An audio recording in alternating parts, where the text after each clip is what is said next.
DreamHost and why it's my favorite host, and mentioned the Darwin streaming server part of it. I saw a lot of traffic to my site from that off the keywords Darwin streaming server set up on DreamHost. So I thought I'd just go over it really quick. I remember when I was first trying to figure it out, it was a little daunting, it seemed a little confusing, but it's really not bad once you figure it out. So let's get started into it quick. We're going to try to keep this short for the first time. I logged into my panel here on DreamHost, and this is the standard welcome screen. Underneath goodies, you will see something called media streaming. This is where you go to initially set it up. Now I already have my streaming set up, so right here you see my information. But if you didn't, you just click Add New QuickTime Service, and it would ask you, there'd be a little text box. Well, let's just do it. There's a little text box here that asks what you want your subdomain to be, and then if you have additional subdomains, you can set it up there. So I could set up something like streaming.sandbox.danstever.com. But let's just go back here. And here in the top, as it says, it's the file location on the server, and underneath is a QuickTime URL.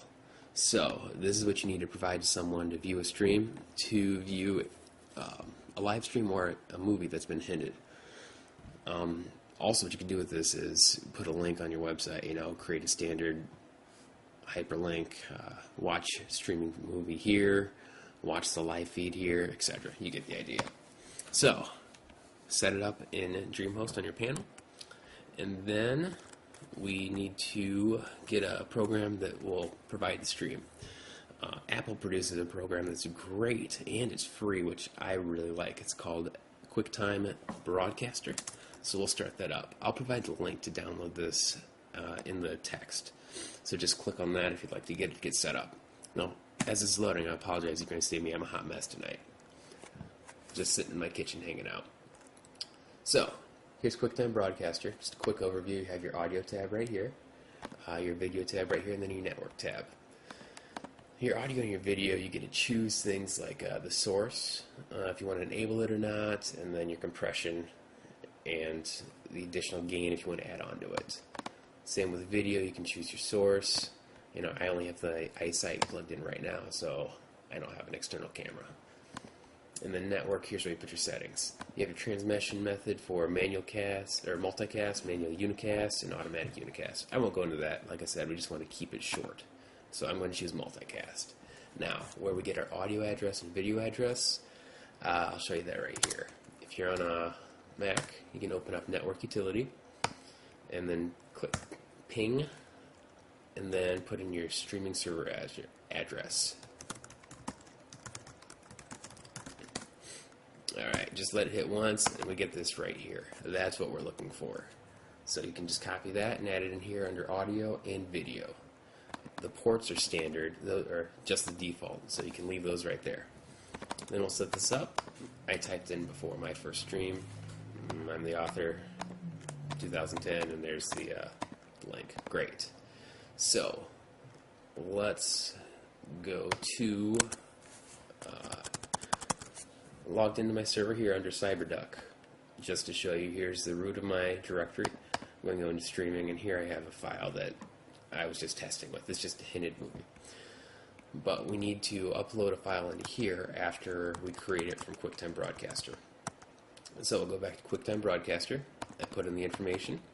And then what we do is we hit broadcast. Now things will stop, it'll get a little messy, and the video here will slow down. It is automatically compressing it, showing what it'll be like on the feed. I'm on a slow connection. I'm at home right now, so it's a little choppy. I apologize for that, but you'll get the idea.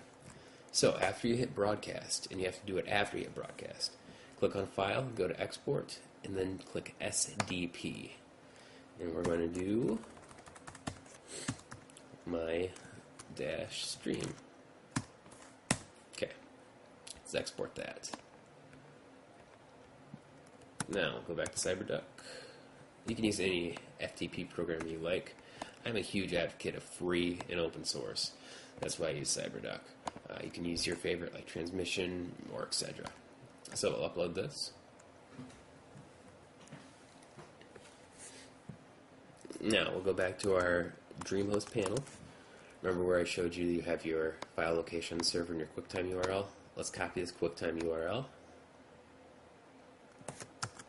And we'll go back to the CyberDuck, just so we can see our file name. We will open QuickTime Player.